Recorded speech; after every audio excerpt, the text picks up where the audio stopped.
Good morning. Blessings upon you. Oh, thank you. You're welcome. I many times feel invisible. People don't hear me, people don't see me. And it's almost like I'm not supposed to be here. I'm in the right place at the wrong time or something. I'm not sure what it is. I'm a late bloomer, so I'm still fairly new on the spiritual path.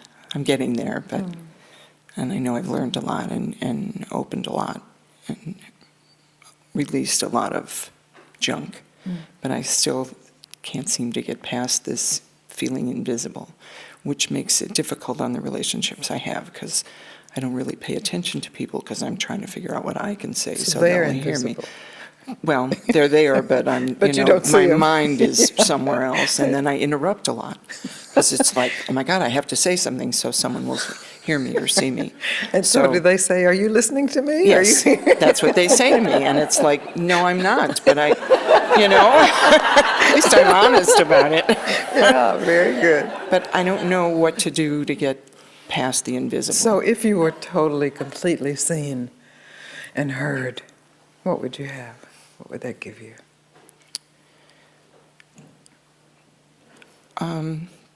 I would know that people recognized me for who I am and what I am. And who are you? What are you? What am I? I am a child of God. I'm precious. So if you never heard of God or a child, who are I'm Jackie.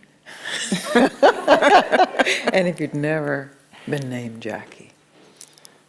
I'm a person. I'm a human being with And fears even and closer than human, if you didn't know for sure if you were human.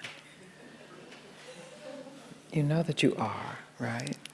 You said human being, but if we just drop the human part too, I mean, you are a I'm a human being. and you are named Jackie, and I understand all of that, but we're going closer into the core. Rather than going out, God and child of God and Jackie and human being. being. Just a being. What do you see when you see being? I have this little thing of fear in my gut. Perhaps fear of being, fear to be. So can you open to that fear? Yeah.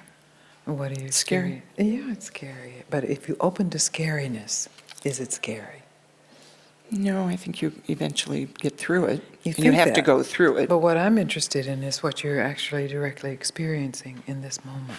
So that this is not another class for you. This is actually a direct experience. So we know that you are being. And when I suggested you open to being, there was fear arose. Nothing wrong with any of that. Whatever, all right, there are no right answers here. Right. I really want you to know that. That you can welcome fear. It's not right and it's not wrong that it's here. It's fear that's here. You can let it be here. Even more. What's that? What are you experiencing? Well, I don't have the fear. I don't feel that clutch anymore. Yeah, that's the nature of willingness. Or someone just said permission. You have permission or space. But we don't give our own feelings or experiences permission or space. We don't see them. So in your willingness to see it all the way, to meet it, it's not a clutching. What is it? What do you experience when the clutching is gone?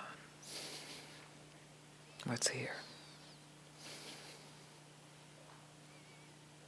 Just peacefulness. It's open. And is that peacefulness separate from you? No. That peacefulness is me. That's right. That's the truth. And if that peacefulness is never seen by anyone else, is that peacefulness less peaceful? No. Well, that's the truth. So there's your choice point.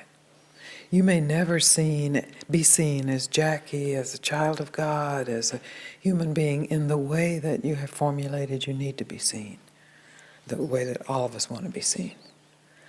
But at the core, at the root, you can be who you are, and you can see that from being who you are. It's So I need to let go of the need to be seen as who I think I am. Okay, Just, that's a burden. yeah, To let go of the way you think you need to be seen and discover how you are being seen. First of all, by yourself. And then see how big yourself is as being. There are a limited number of Jackies in the world. There are a limited number of human beings in the world. But do you know the limit of beingness? No. And that's you. That's who you are. Ha.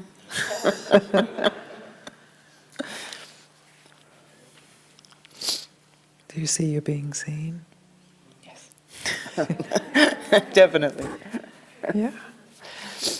And are you seeing when you look out? I see lots of smiling, accepting faces. Yeah. Well, you're probably somebody somewhere you heard.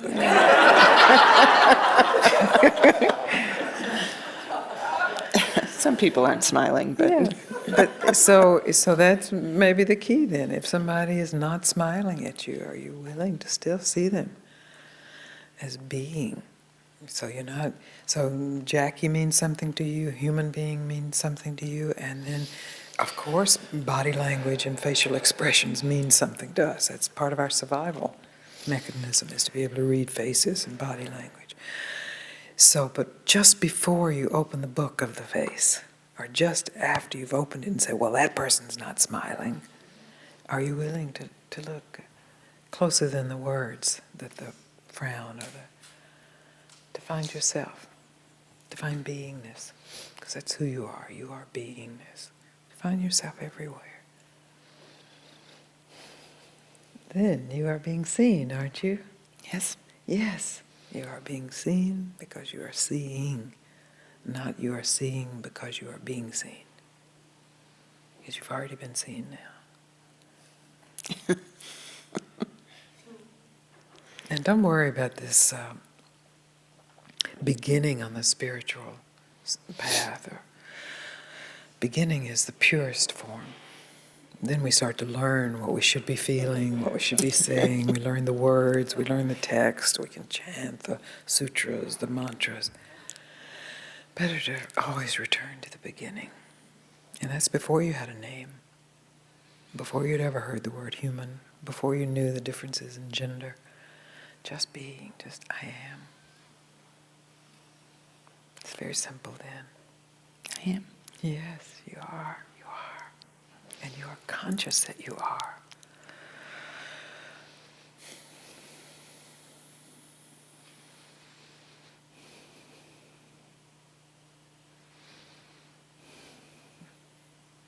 And you never have to say another word.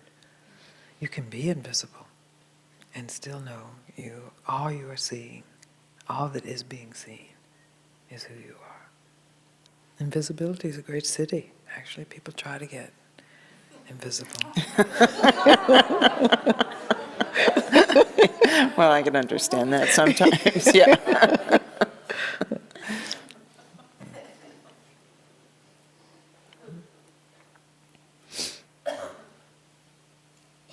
Thank you.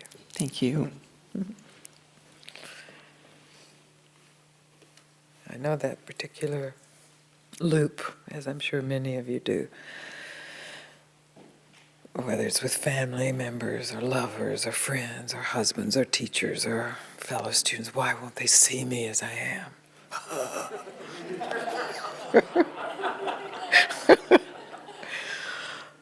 Remember Papaji, I went to see Papaji once and I took off all my makeup and I wasn't going to fix myself up because I wanted him to see me.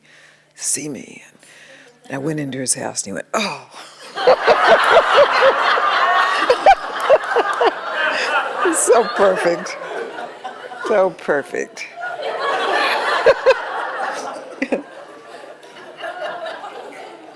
Because that version of I want him to see me as I am was still, so it was the name, the form, and then that was the fixation. That was my identity as this one who has prevailed in the midst of all suffering. It really is. it's finally nauseating, you know. And it worked. You know, I had used someone recoiling from my drama before to just go into more drama, but in that moment, it worked. What am I doing?